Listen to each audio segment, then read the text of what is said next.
ఏవండి, చెప్పమ్మా. మా అన్నయ్య ఆస్తి అమ్ముతున్నారంట. నేను వెళ్ళి నా వాటా తీసుకుని వస్తా.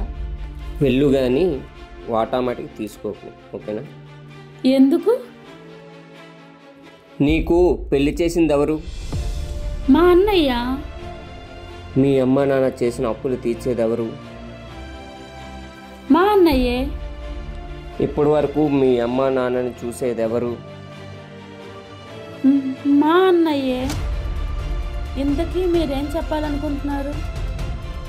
నా వాటా నేను తీసుకోకూడదా? నేను అలా అనలేదమ్మా. మీ ఆస్తిలో ఎంతైతే మీకు హక్కు ఉందో అలాగే మీ అమ్మ నాన్న చేసిన అప్పుల్లో కూడా అంతే హక్కు ఉంది. ఆస్తిలో వాటా తీసుకోండి, అలాగే అమ్మ నాన్న చేసిన అప్పుల్లో కూడా వాటా తీసుకోండి. మీ అన్నీ ఏదో కష్టాల్లో ఉండి ఇల్లు అమ్ముకుంటున్నాడు. కష్టాల్లో తోడుగా ఉండడమే బంధుత్వం. సరేనండి, నేను వెళ్ళి సంతకం పెట్టేసి వస్తాను. సరేనమ్మా, జాగ్రత్తగా వెళ్ళిరా.